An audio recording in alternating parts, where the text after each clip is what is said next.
시대의 소망 26장 가버나움에서 예수께서는 여기저기 다니는 여행의 막간에는 가버나움에서 사셨으므로 그곳은 예수의 고향으로 알려지게 되었다. 이 도시는 갈릴리 바다의 해안에 있었다. 실제로 아름다운 게네사렛 평야에 자리 잡고 있지는 않을지라도 그 변두리에 있었다. 호수의 깊은 침강은 해안을 두른 그 평야에 남부의 온화한 기후를 조성해 준다. 그리스도의 시대에는 이곳에 종려나무와 감람나무가 무성하였으며 과원과 포도원과 푸른 들판과 화려하게 만발한 꽃들이 모두 벼랑에서 분출되는 생수를 공급받고 있었다. 호수의 기슭과 좀 떨어져 호수를 두른 언덕들에는 고을들과 마을들이 점점이 흩어져 있었다.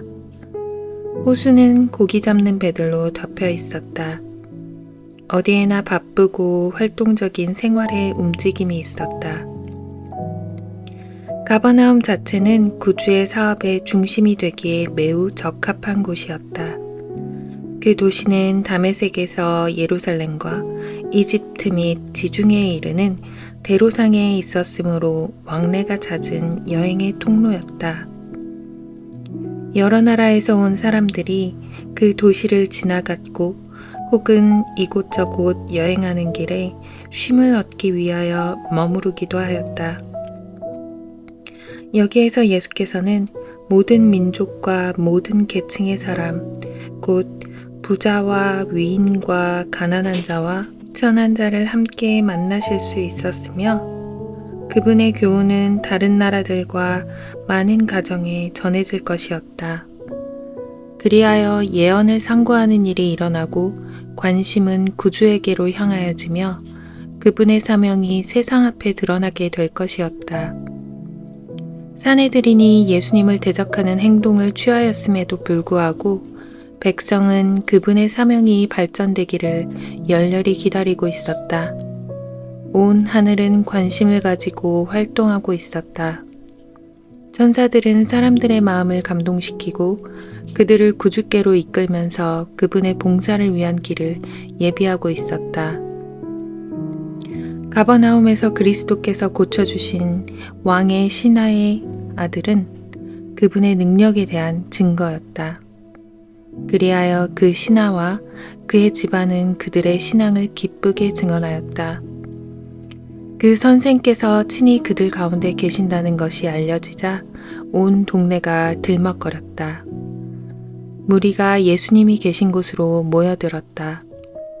안식일에는 다수의 사람이 들어갈 수가 없어서 되돌아갔을 정도로 사람들이 회당으로 모였다.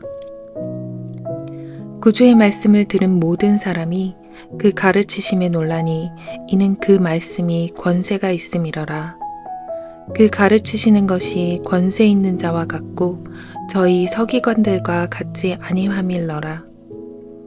서기관들과 장로들의 가르침은 기계적으로 배운 교훈과 같이 냉랭하고 형식적이었다. 그들에게 하나님의 말씀은 생명력이 없었다.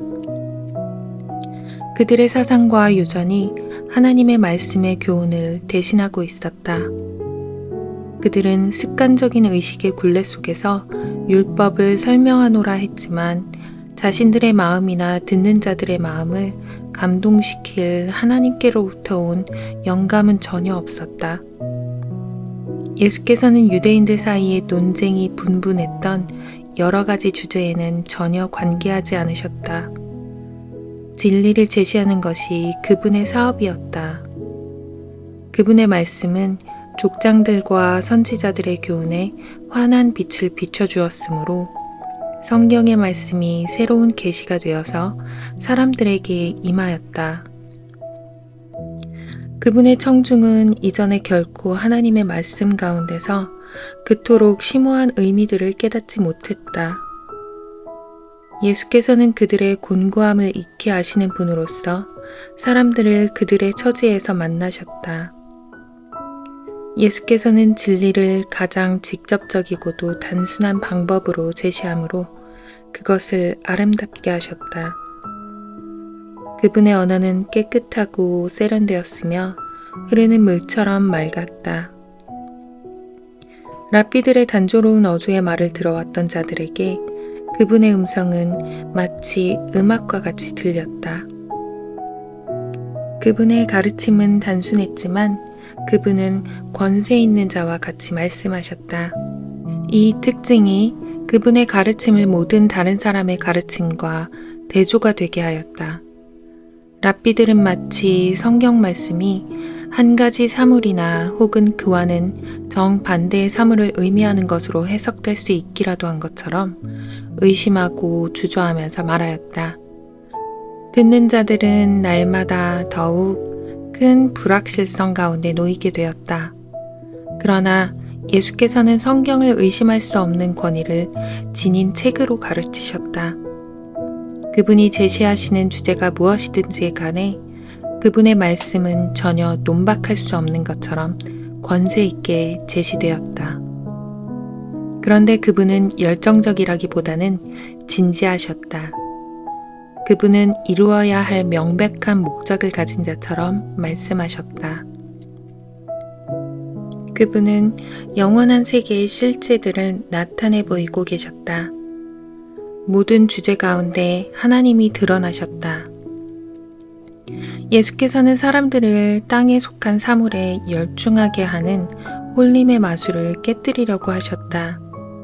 그분은 이 생의 사물들을 영원한 관심사들에 종속되는 것으로서 제 위치에 놓으셨다. 그러나 그것들의 중요성을 무시하지 않으셨다. 그분은 하늘과 땅은 함께 연결되어 있으며 하늘의 진리에 대한 지식은 사람들에게 매일의 생애의 의무들을 더욱 잘 수행하도록 준비시키는 것이라고 가르치셨다. 그분은 하늘과 친밀한 자로서 하나님에 대한 자신의 관계를 의식하면서도 인간 가족의 매 식구와 하나됨은 인식하는 가운데 말씀하셨다. 그분의 자비의 기별들은 여러 청중에게 맞게끔 다양하였다. 그분은 곤핍한 자를 말로 어떻게 도와줄 줄을 아셨다. 이는 그가 가장 매력적인 방법으로 진리의 보화를 사람들에게 전할 수 있도록 그분의 입술에 은혜가 부어진 때문이었다. 그분은 편견을 가진 사람들을 대면하여 그들의 관심을 끄는 신뢰들을 제시하므로 그들을 놀라게 하는 재주를 지니셨다. 그분은 상상력을 통하여 사람의 심령을 감동시키셨다. 그분의 신뢰들은 일상생활의 사물들에서 취하여졌으며 비록 단순하였지만 그 안에는 놀라울 만큼 깊은 의미가 들어 있었다. 공중의 새들, 드레핀 백합화, 씨앗, 그리고 목자와 양 등 이런 실물을 가지고 그리스도께서는 영원한 진리를 예증하셨으며 청중은 그 후 언제든지 천연 개의 이런 사물들을 보게 될 때에는 그분의 말씀을 회상하였다. 그리스도께서 사용하신 예증들은 당신의 교훈을 끊임없이 반복하였다. 그리스도께서는 사람들에게 결코 아첨하지 않으셨다. 그분은 결코 그들의 공상이나 상상을 높이는 말을 하지 않으셨고 그들의 영악한 창안들을 칭찬하지도 않으셨다. 그러나 깊고 편견이 없는 사색가들은 그리스도의 교훈을 받아들였으며 그 교훈이 그들의 지혜를 시험하였음을 발견하였다. 그들은 가장 단순한 언어로 표현된 영적 진리에 경탄하였다. 최고의 교육을 받은 이들이 그분의 말씀에 매혹되었으며 무교육자들은 항상 유익을 얻었다. 그분은 교육을 받지 못한 이들을 위한 기별을 가지고 계셨으며 심지어 이방인들을 위한 기별도 가지고 있다는 것을 그들로 깨닫게 하셨다. 그분의 부드러운 동정은 지치고 상한 마음들 위해 치유하는 접촉이 되어 임하였다. 성난 원수들의 소유 속에서도 그분은 화평의 분위기에 쌓여 있었다. 그분의 용모의 아름다움, 그분의 품성의 자애로움, 그 중에서도 표정과 음성 속에 표현된 사랑이 불신으로 마음이 무뎌지지 않은 모든 사람을 당신께로 이끌었다. 모든 외모와 말 가운데 미친 친절하고 동정 깊은 정신이 아니었다면 예수께서는 큰 회중의 관심을 끌지 못하셨을 것이다. 예수께로 왔던 고통받는 자들은 그분께서 충실하고 친절한 친구가 되셔서 당신의 관심을 그들의 관심에 연결시키셨음을 느꼈다. 그리하여 그들은 예수께서 가르치시는 진리를 더욱 알기를 갈망하였다. 하늘이 가까이 임하여 있었다. 그들은 그분의 사랑의 위로가 그들과 계속적으로 함께 있도록 하기 위하여 그분의 임재하심 안에 머물기를 갈망하였다. 예수께서는 당신의 말씀을 듣는 자들의 변화하는 안색을 깊은 진실성을 가지고 주시하셨다.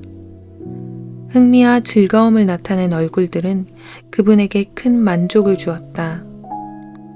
진리의 화살이 심령을 꿰뚫고 이기심의 방벽을 허물며 회개를 일으켜서 마침내 감사의 마음이 되게 할 때 구주께서는 기뻐하셨다. 그분의 눈이 청중을 바라보다가 전에 보았던 얼굴들을 그 가운데서 발견하실 때에 그분의 용모는 기쁨으로 환하여졌다. 그분은 그들 가운데서 당신의 나라의 유망한 백성을 보셨다. 명백하게 언급된 진리가 마음에 품은 어떤 우상과 접촉할 때에 그분은 안색이 냉정하고 험악한 표정으로 변하는 것을 보셨는데 이는 곧 그 빛을 싫어한다는 것을 보여주는 것이었다. 예수께서는 사람들의 화평의 기별을 거절하는 것을 보고 마음이 심히 아프셨다. 회당에서 예수께서는 당신이 세우려고 오셨던 나라와 사단에게서 포로된 자를 자유하게 하기 위한 당신의 사명에 대하여 말씀하셨다. 예수의 말씀은 공포에 질린 비명으로 말미암아 중단되었다. 어떤 광인이 사람들 가운데서 뛰쳐나오면서 아, 나사렛 예수여, 우리가 당신과 무슨 상관이 있나이까? 우리를 멸하러 왔나이까? 나는 당신이 누구인 줄 아노니 하나님의 거룩한 자니이다 라고 외쳤다. 모든 사람은 이제 혼란과 경악 속에 빠졌다. 사람들의 주의가 그리스도에게서 돌아섰으며 그분의 말씀은 유의되지 않았다. 이것이 사단이 그의 희생자를 회당으로 인도한 목적이었다. 그러나 예수께서는 사귀를 책망하시고 이렇게 말씀하셨다. 잠잠하고 그 사람에게서 나오라 하시니 귀신이 그 사람을 무리 중에 넘어뜨리고 나오되 그 사람은 상하지 아니한지라. 이 처참한 고난자의 마음은 사단에 의해 어두워졌으나 구주의 임재 앞에서 한 줄기의 빛이 암흑을 꿰뚫었다. 사단의 지배에서 벗어나 자유를 갈망하는 마음이 그에게 일어났다. 그러나 귀신이 그리스도의 능력에 저항하였다. 그 사람이 예수께 도움을 호소하려고 할 때 악한 영이 그의 입에 말을 넣어주었다. 그는 공포의 괴로움 가운데서 소리를 질렀다. 귀신 들린 사람은 자기를 자유하게 하실 수 있는 분 앞에 있다는 것을 어느 정도 알고 있었다. 그러나 그가 그 위대하신 손을 붙잡을 수 있는 범위 내에 들어가려고 힘쓸 때에 또 하나의 다른 의지가 그를 붙들어서 다른 말이 입 밖으로 튀어나왔다. 사단의 능력과 자유를 구하는 그의 욕망 사이의 투쟁은 처절했다. 광야의 시험에서 사단을 정복하신 그분께서 당신의 원수와 다시 대면하게 되셨다. 마귀는 그의 희생자를 계속 지배하기 위해 온갖 능력을 다 발휘하였다. 여기에서 패퇴하는 것은 예수님에게 승리를 안겨주는 것이 될 것이었다. 고통을 당한 그 사람은 그의 인격을 파멸시키려 온 그 원수와의 투쟁에서 목숨을 잃을 것만 같았다. 그러나 구주께서 위엄을 가지고 말씀하심으로 그 포로된 자를 자유하게 하셨다. 귀신 들렸던 그 사람은 놀라워하는 사람들 앞에 평정으로 돌아간 자유를 가지고 기쁘게 서 있었다. 심지어 마귀까지 구주의 하늘의 능력에 대하여 증언하였다. 그 사람은 자기가 구원받은 것에 대하여 하나님을 찬송하였다. 바로 조금 전까지 광증으로 번쩍거리던 눈이 이제는 지성적인 광채로 밝아지고 감사의 눈물이 넘쳐 흘렀다. 백성은 놀라서 말문이 막혔다. 말을 다시 하게 되자 그들은 피차간에 이는 어찌미뇨 권세 있는 새 교훈이로다. 더러운 귀신들을 명한즉 순종하는도다. 라고 말하였다. 이 사람을 그의 친구들에게는 두려운 모습이 되게 하고 자기 자신에게는 괴로움이 되게 한 그 재앙의 은밀한 원인은 그 자신의 생활 속에 있었다.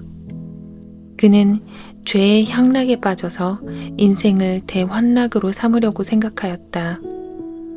그는 세상 사람들에게 공포의 대상이 되고 그의 가족에게 치욕을 안겨주게 되리라고는 꿈에도 생각지 않았다. 그는 자신의 시간을 천진한 어리석은 행위로 보낼 수 있다고 생각하였다. 그러나 한 번 내리막길에 들어서자 그의 발은 급속히 타락의 길로 떨어졌다. 부절제와 천박한 행동이 그의 성품의 고상한 속성들을 왜곡시키고 사단이 그를 완전히 지배했다. 후회는 너무나 늦게 찾아왔다.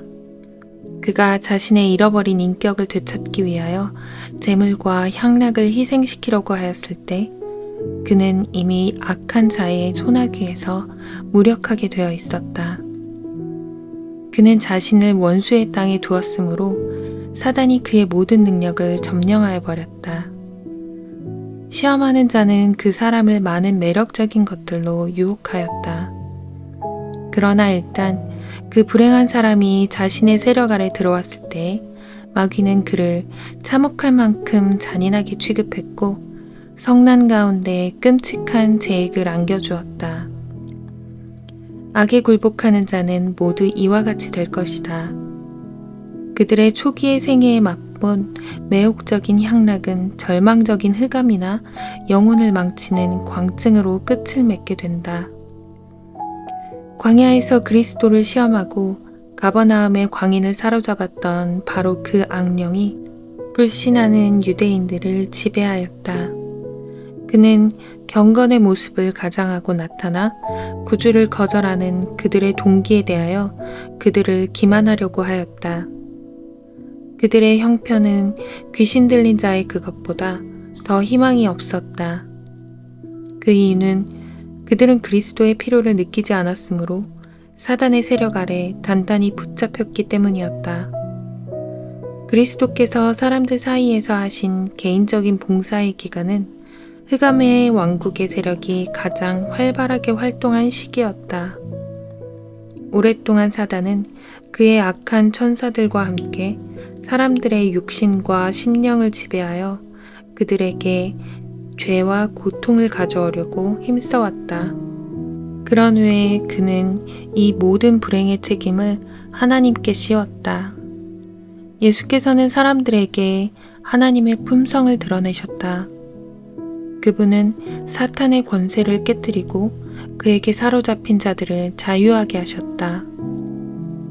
하늘에서 오는 새 생명과 사랑과 그리고 권세가 사람들의 마음에 역사하고 있었고 악의 임금은 분기하여 그의 나라의 지상권을 획득하기 위하여 항쟁하려고 하였다. 사단은 자신의 세력들을 소집하여 모든 단계에서 그리스도의 사업에 대항하였다. 의와 죄 사이의 마지막 대쟁투에서도 그러할 것이다. 새로운 생명과 빛과 능력이 하늘에서부터 그리스도의 제자들에게 내려오는 반면에 한 새로운 생명이 밑으로부터 솟아 올라와서 사단의 대리자들에게 활기를 준다. 모든 세상의 요소가 점점 더 맹렬하게 활동하고 있다. 오랜 세기 동안의 쟁투에서 얻은 교활함을 가지고 악의 임금은 변장한 채 활동한다. 그가 광명한 천사로 가장하여 나타나므로 많은 사람이 미혹하게 하는 영과 귀신의 가르침을 쫓을 것이다. 그리스도의 시대의 이스라엘의 지도자들과 교사들은 사단의 역사를 대항하는 데 무력하였다. 그들은 악령에 대항할 수 있는 유일한 수단을 등한히 하고 있었다. 그리스도께서 악한 자를 이기신 것은 하나님의 말씀에 의해서였다. 이스라엘의 지도자들은 하나님의 말씀의 해석자라고 고백하였으나 그들은 그것을 그들의 유전을 지지하고 사람이 만든 그들의 계율들을 시행하기 위해서만 연구했다. 그들은 하나님께서는 결코 주시지도 않은 취지를 그것이 표현하는 것만으로 해석하였다. 그들의 신비적인 해석은 하나님께서 명백히 하신 것들을 불분명하게 만들어 놓았다. 그들은 무의미한 세부적인 문제에 대하여 논란하고 실질적으로는 가장 요긴한 진리들을 부인하였다. 이와 같이 하여 불신의 씨앗이 널리 뿌려졌다. 하나님의 말씀은 그 능력을 잃고 악령이 그들의 뜻대로 활동했다. 역사는 반복되고 있다. 오늘날 많은 종교 지도자가 그들 앞에 성경을 펴놓고 그 가르침을 존중한다고 공언하면서 그것을 하나님의 말씀으로 믿는 믿음을 파괴하고 있다. 그들은 그 말씀을 잘게 해부하여 그 간명한 진술보다 자신의 의견을 높이는 일에 바쁘다. 하나님의 말씀은 그들의 수중에서 그 갱생시키는 능력을 상실한다. 이것이 바로 불신이 횡행하고 죄악이 난무하는 이유이다. 사단은 성경에 대한 믿음을 손상시킨 다음 사람들이 다른 근원에서 빛과 능력을 찾도록 지도한다. 이와 같이 하여 그는 교묘하게 환심을 사는 것이다. 성경의 명료한 가르침과 하나님의 성령이 자각시키는 능력에서 돌아오는 자들은 마귀의 지배를 자초하고 있는 것이다. 성경에 대한 비평과 공론은 강신술과 접신학, 고대 이교주의의 현대화된 형태들에 대한 길을 열어서 심지어 우리 주 예수 그리스도를 믿노라고 공언하는 교회에서까지 그 발판을 얻게 했다. 거짓 영의 매개에 지나지 않는 세력들이 복음 전파와 나란히 활동하고 있다. 많은 사람이 단순히 호기심에서 이들과 장난을 하다가 인간의 능력 이상의 것이 역사하는 증거를 보게 되므로 계속해서 꾀임을 받아 결국 자신의 의지보다 더 힘센 의지의 지배를 받기에 이른다. 그는 신비로운 능력에서 도피할 수가 없다. 영혼의 방벽은 무너진다. 그에게는 죄에 대한 방벽이 없다. 하나님의 말씀과 성령의 제지를 일단 거절하게 되면 그 누구도 자신이 얼마나 깊은 타락의 구렁에 빠질지는 알지 못한다. 은밀한 죄와 무서운 정욕이 가버나움의 광인과 같이 그를 무력한 포로로 사로잡을지도 모른다. 그러나 그의 형편은 희망이 없지는 않다. 우리가 사악한 자를 이기는 데 사용할 수 있는 방법은 그리스도께서 이기신 방법, 곧 말씀의 능력이다.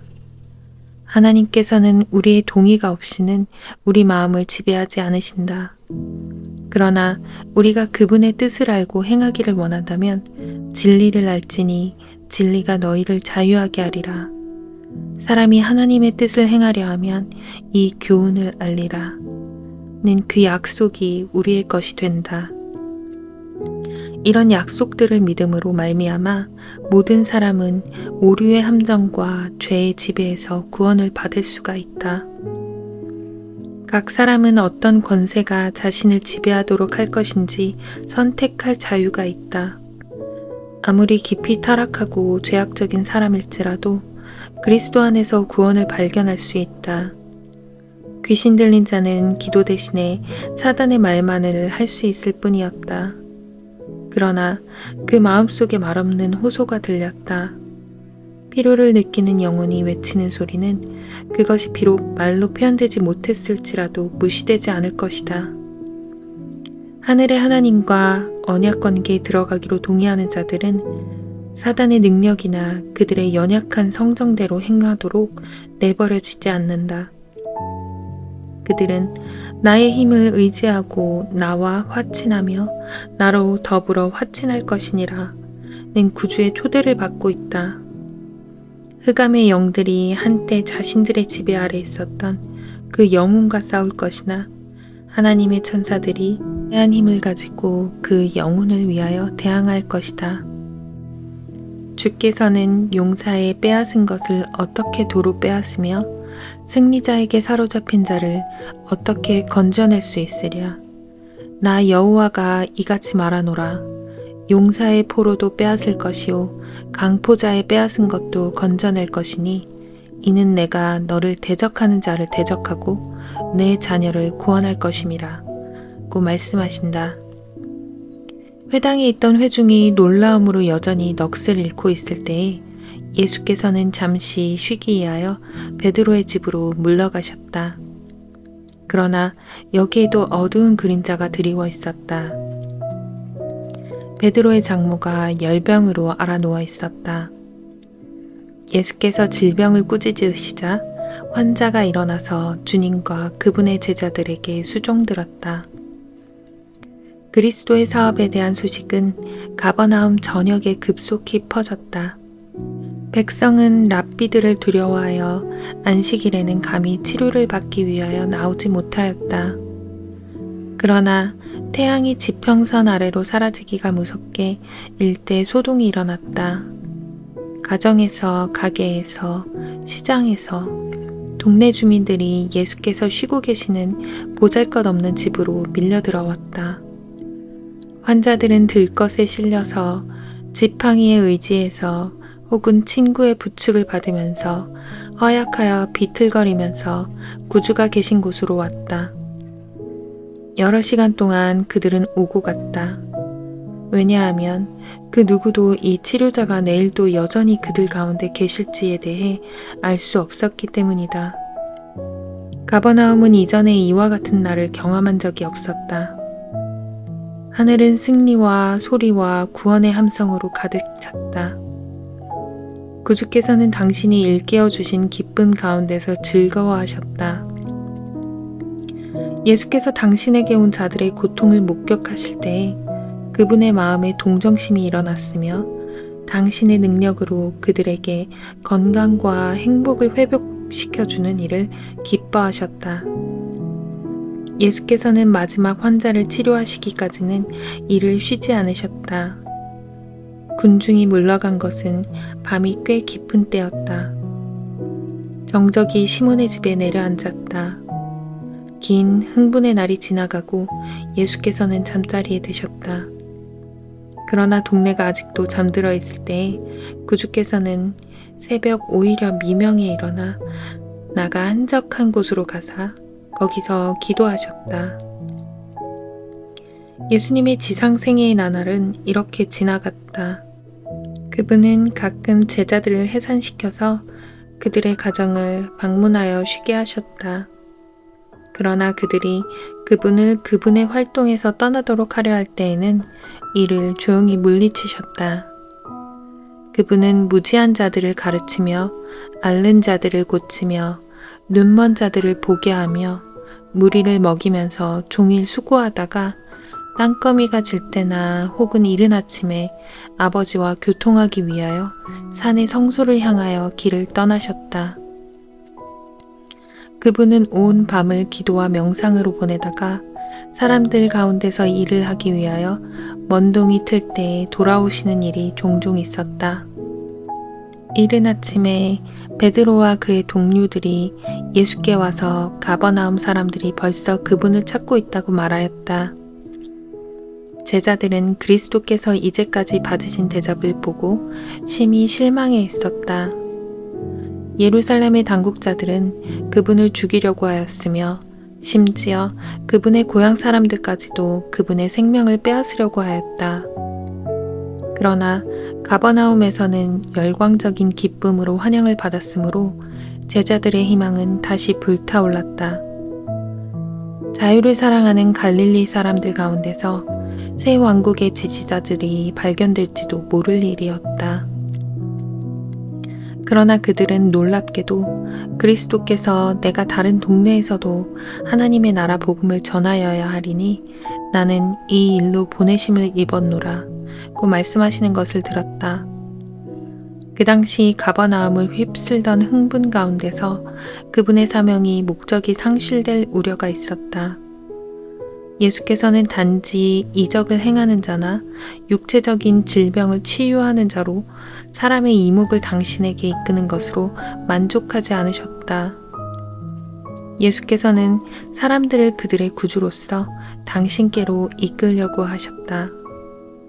사람들이 예수께서 세상적인 국가를 세우려고 왕으로 오셨다는 것을 믿으려고 열망하는 동안 그분은 그들의 마음을 세상적인 것에서 영적인 것으로 돌리기를 원하셨다. 세속적인 성공만으로는 그분의 사업에 방해가 될 것이었다. 그리고 부주의한 군중의 경탄은 그분의 정신에 거슬렸다. 그분의 생애에는 자기 주장이 섞여 있지 않았다. 세상이 지위나 부나 재능에 표시하는 존경은 인자와는 관계가 없었다. 예수께서는 사람들이 충성과 존경을 얻으려고 사용하는 방법을 결코 사용하지 않으셨다. 그분이 탄생하기 전 여러 세기 전에 그분에 대하여 이렇게 예언되었다. 그는 외치지 아니하며 목소리를 높이지 아니하며 그 소리로 거리에 들리게 아니하며 상한 갈대를 꺾지 아니하며 꺼져가는 등불을 끄지 아니하고 진리로 공의를 베풀 것이며 그는 쇠하지 아니하며 낙담하지 아니하고 세상에 공의를 세우기에 이르리라. 바리새인들은 그들의 철저한 의식 존중주의와 그들의 예배 및 자선 행위의 과실을 통하여 영예를 얻으려고 하였다. 그들은 신앙을 토론의 주제로 삼음으로 종교에 대한 자신들의 열성을 입증하였다. 반대파들 간의 논쟁은 언성이 높고 시간이 길었으며 거리에서 유식한 율법 박사들의 성난 논쟁의 소리를 듣는 것은 보기 드문 일이 아니었다. 예수님의 생애는 이런 모든 것과는 뚜렷이 대조되었다. 그분의 생애에서는 소란한 논쟁이나 가식적인 예배나 칭찬을 얻으려는 행위 등을 결코 목격할 수 없었다. 그리스도는 하나님 안에 감추어졌으며 하나님은 당신의 아들의 품성 가운데 드러나셨다. 예수께서는 사람들의 마음을 이 계시로 향하게 하고 그들의 경의가 이 계시에 표해지기를 바라셨다. 의의 태양은 찬란하게 세상에 나타나서 그분의 영광으로 감각들을 현혹시키지 않았다. 그리스도에 대하여 그의 나오심은 새벽빛같이 일정하니 라고 기록되었다. 일광은 조용하고 부드럽게 땅을 비추면서 어둠의 그림자를 흩어버리고 세상을 활기 있게 만든다. 그와 같이 의의 태양은 치료하는 광선을 가지고 떠오른다.